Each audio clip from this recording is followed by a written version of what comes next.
Salut bande de loups, j'espère que vous allez bien. On se retrouve aujourd'hui pour une nouvelle vidéo où on va parler bullet journal et recherche d'emploi. C'est un sujet qui me touche tout particulièrement, vous le savez très certainement, et l'idée m'a été suggérée par l'un d'entre vous sur ma page Facebook Les Lectures du Loup. Tous les renseignements concernant mes réseaux sociaux se trouvent dans la barre d'infos et apparaissent aussi au début de chaque vidéo, donc n'hésitez pas à aller me poker sur ces divers réseaux pour rester en contact. On le sait, un bullet journal, ça sert principalement à s'organiser, à faire en sorte d'être le plus productif possible dans une journée, et lorsqu'on est en recherche d'emploi, on peut aussi chercher à traquer ses candidatures. Vous le savez, lorsque vous envoyez des candidatures, c'est plus intéressant de savoir si on vous a répondu, si vous êtes toujours en attente d'une candidature, si on vous a refusé, de savoir pourquoi, afin de pouvoir rendre vos recherches les plus productives possible. Et lorsqu'on ne se fie qu'à sa boîte mail pour voir si on nous a répondu ou pas, c'est un peu limite en termes de visibilité et surtout de lisibilité. Personnellement, j'utilise l'outil informatique, donc un tableur, qui me permet de traquer mes candidatures au fur et à mesure, par mois, avec tout un système de feuilles de calcul. Et c'est quelque chose qui est beaucoup plus pratique pour moi. Mais si vous trouvez beaucoup plus pratique d'utiliser le format papier et donc le bullet journal, je vous ai préparé tout un petit tas de trucs et astuces qui devraient vous rendre la vie plus facile. Alors on est parti. On se retrouve donc dans mon journal Brouillon, un journal qui n'est autre que mon ancien journal de recherche d'emploi, dans lequel en fait je trace diverses collections avant de les intégrer au propre dans mon journal de base. Du coup, comme il s'agissait de mon journal de recherche d'emploi auparavant, j'ai fait la séparation avec une petite page comme ça, décorée avec du masking tape noir et or. J'ai écrit donc en noir et or à l'intérieur une petite citation, donc un petit lettering ici, et une citation de Ken Robinson qui explique que si vous n'êtes pas préparé à l'erreur, à commettre des erreurs, vous ne pourrez parvenir à rien qui soit original. Du coup, j'ai trouvé ça assez raccord pour faire la transition entre deux journaux dans un seul et même carnet. Mais là n'est pas la question, puisque je vais vous présenter donc quelques idées de collection que vous pouvez intégrer à votre budget si vous êtes en recherche d'emploi. Donc on est parti pour la première idée, c'est le calendrier. Bah oui, un calendrier c'est très pratique pour pouvoir avoir une vision d'ensemble de son mois, surtout lorsque l'on est chez Pôle emploi, qu'on a une actualisation mensuelle à faire, ne pas l'oublier, ça fait partie des objectifs du mois. Au-delà, bien sûr, l'objectif principal c'est de trouver un emploi, nous sommes d'accord, mais en tout cas il y a d'autres choses. Par exemple, vous pouvez aussi avoir un rendez-vous avec votre conseiller Pôle emploi à noter quelque part, une date d'entretien à marquer. Donc voilà, c'est vraiment le même principe qu'un calendrier classique dans un journal, bullet journal classique, mais réorienté à la sauce recherche d'emploi. Donc vous pouvez noter dans vos objectifs ou vos projets, hein, c'est selon, que vous avez un entretien pour telle entreprise, une formation dans tel ou tel domaine. Moi j'ai noté code Java, mais c'est vraiment pour pouvoir remplir, pour pouvoir vous donner un petit aperçu de ce à quoi peut vous servir votre calendrier. Et puis l'actualisation, quand vous l'avez faite, vous cochez et ce ne sera plus à faire. The future depends on what you do today. L'avenir, le futur, on peut même traduire ça littéralement, le futur dépend de ce que vous faites aujourd'hui. Une citation du Mahatma Gandhi que je trouve assez appropriée pour la décoration et puis pour la recherche d'emploi. Voilà, donc pour ce qui est de la décoration, on est sur un calendrier très simple. Chaque case fait 6 espaces sur 6. Et puis à l'intérieur, ça ne se voit peut-être pas à l'image, mais il y a le numéro du jour que j'ai écrit en gris clair pour pas que ça saute aux yeux. On n'est pas là pour faire de la grosse déco, on est là surtout pour être fonctionnel et efficace. Du coup voilà, n'hésitez pas à utiliser ce format, mais si vous pensez que ça prend un petit peu trop de temps ou un peu trop de place, n'hésitez pas non plus à utiliser le février en un coup d'œil. C'est ce design de calendrier, vous pouvez tout à fait utiliser une seule page pour écrire vos rendez-vous. Vous avez le petit calendrier ici, puis vous pouvez noter vos rendez-vous, l'actualisation, tout en utilisant un code couleur que j'ai utilisé ici, par exemple rouge pour les entretiens, saumon pour les événements et rose pour les rendez-vous. Par exemple, c'est une idée, ça fonctionne tout aussi bien sur une seule page. Donc après, c'est vraiment à vous de voir ce qui vous convient le mieux. Pour les deux collections suivantes, on va commencer par les postes qui me correspondent. C'est très important de savoir répondre à la fameuse question « c'est quoi ton métier ?» ou « c'est quoi votre métier ?» quand vous faites une recherche d'emploi, vous pouvez tomber sur beaucoup d'intitulés différents pour des activités qui finalement sont à votre portée. Moi, je suis Community et Content Manager à la base, mais je ne veux pas me cantonner à un seul et même rôle ou une seule et même appellation. Je pourrais tout à fait convenir à un poste de Social Media Manager, par exemple, ou chargé de contenus digitaux, ou rédacteur web. Si vous n'avez qu'un seul métier, une seule idée à proposer, à soumettre, ça va restreindre le champ des possibles. Et le champ des possibles, c'est toujours mieux quand il est le plus étendu possible, justement. Donc, voilà, vous avez une liste, et puis c'est non exhaustif. Si vous avez des qualités et des compétences pour d'autres postes qui vous correspondent, qui vous permettent de chercher ailleurs, eh bien n'hésitez pas à agrandir la liste, bien sûr. Moi, il n'y a pas que ça. Mais voilà, c'est ce que j'ai écrit au moment où j'utilisais le journal. Pour ce qui est des difficultés, alors là, c'est là qu'on va se marrer, parce qu'il y a beaucoup de difficultés que l'on peut rencontrer lorsque l'on est en recherche d'emploi, et moi je les ai notées là pour pouvoir expliquer pourquoi, eh bien ça fait un certain temps que je suis à la recherche d'un emploi, et que finalement c'est plus compliqué qu'on ne le croit. Eh bien par exemple, je peux tomber sur des postes bilingues, moi ça tombe bien, je suis bilingue anglais, mais les postes bilingues en espagnol, bah là pour le coup, comme je n'ai que 3 ans d'apprentissage de l'espagnol au compteur, je vais pas trop m'en sortir, moi, si on me lâche en plein environnement hispanophone. Poste de CM, mais il faut Bac+2 ou Bac+5 en informatique, chose que je n'ai pas. Poste en périphérie de la ville sans accès simple, s'il n'y a pas de métro par exemple, quand on n'est pas véhiculé, c'est compliqué. Métro ou bus ou tout autre type de transport en commun. Poste de CM, par exemple, je suis tombé là-dessus, mais passionné de yoga. Moi, je fais de la musculation, je ne fais pas de yoga. Alors, faudrait peut-être que je m'y mette, je ne sais pas, on verra. Mais en tout cas, je ne suis pas passionné de yoga particulièrement. Passionné de cuisine également, j'étais tombé là-dessus lors de mes recherches d'emploi. J'étais tombé sur une annonce de Webedia qui recherchait un CM passionné de cuisine. Expérience exigée trop élevée, le plus souvent 5 ans d'expérience dans un domaine. Je n'ai pas 5 ans d'expérience dans un seul domaine. J'ai pas mal d'expérience dans certains domaines, mais c'est loin d'être plus de 5 ans. Enfin, je ne suis pas si vieux que ça non plus. Poste pour stagiaire. Voilà, hein, ça c'est... On tombe assez souvent dessus, on tombe sur l'annonce parfaite, c'est génial, mais c'est pour des stagiaires avec convention de stage, et donc il faut obligatoirement ce petit papier qui provient d'un établissement scolaire. Du coup, c'est compliqué. Les sites d'intérim, lorsque vous tapez réceptionniste par exemple, c'est mon cas, et que vous trouvez une annonce pour être électrotechnicien, voilà, je crois que je n'ai pas vraiment besoin de détailler, ça parle de soi-même. Des candidatures à CV sans moyen de recontacter derrière pour des relances, c'est notamment le cas des candidatures directes via LinkedIn, par exemple, vous n'avez pas d'adresse pour pouvoir recontacter le recruteur derrière. Et pire encore, la pire des difficultés, ce sont les arnaques à l'emploi. Je vous mets un lien en haut à droite de la vidéo pour vous raconter mon histoire, puisque ça m'est malheureusement déjà arrivé, et je tiens à partager ce témoignage afin de faire en sorte que personne d'autre ne tombe dans les filets de ces escrocs. Alors lorsque vous avez la chance d'être pris pour un entretien, c'est très important de pouvoir aussi vous préparer correctement à cet entretien en vous posant un certain nombre de questions susceptibles de tomber justement à l'entretien. C'est très important de ne pas y aller les mains dans les poches, sans quoi vous pourriez passer à côté du job de vos rêves. Du coup, on va prendre un cas pratique, le mien. Lorsque j'ai passé un entretien pour un établissement hôtelier, je me suis posé plusieurs questions, notamment ce qui m'attire dans le métier. Est-ce que je suis performant pour ce poste ?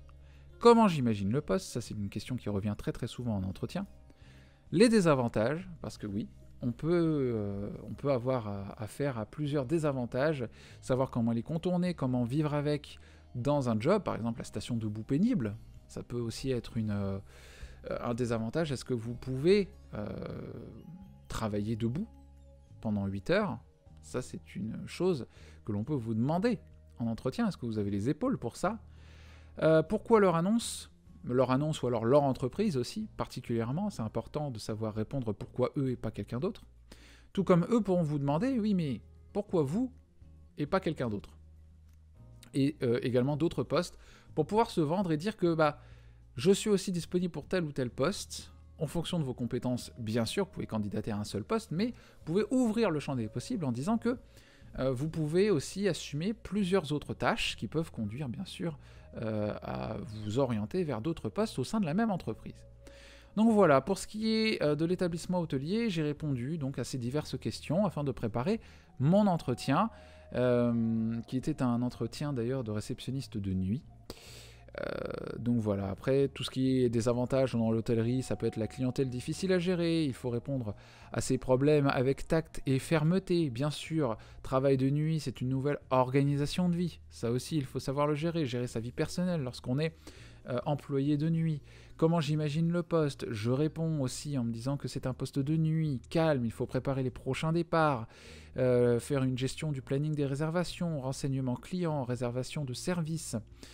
Bien sûr, après, est-ce que je suis performant pour ce poste? Oui, parce que j'ai de l'expérience, j'ai été réceptionniste, certes, dans un milieu autre qu'hôtelier, c'était un milieu touristique, donc il y avait une clientèle étrangère, certes, ce n'était pas hôtelier, mais c'était quand même touristique. Donc j'ai de l'expérience dans le domaine, je sais accueillir et renseigner, j'ai le sens des relations humaines, c'est quand même assez évident lorsqu'on souhaite postuler en milieu touristique hôtelier. Ce qui m'attire dans le métier, pourquoi leur annonce, tout ça, ce sont des questions que je me suis posées et auxquelles j'ai répondu. Derrière, il faut également assurer sur ce que l'on sait de l'entreprise. Je m'explique. Vous pouvez tout à fait envoyer des tonnes de candidatures impersonnelles, mais moi je ne vous le recommande pas. Parce que lorsque vous candidatez, lorsque vous faites une lettre de motivation, c'est important de montrer que vous avez fait une lettre personnalisée, customisée, que vous mettez de l'effort dans l'écriture de votre candidature. Pourquoi ? Parce que si vous envoyez une lettre impersonnelle, ça ne va pas donner envie de vous recruter. Vous en avez envoyé 50 000 autres à 50 000 autres entreprises. Puis finalement, c'est pas ça qui va vous faire que vous êtes le plus productif que quelqu'un d'autre, au final.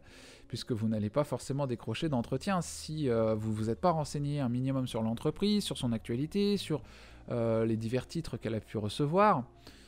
Ça va pas forcément donner envie. Pour donner davantage envie au recruteur de s'intéresser à vous, montrez-lui que vous êtes intéressé à lui.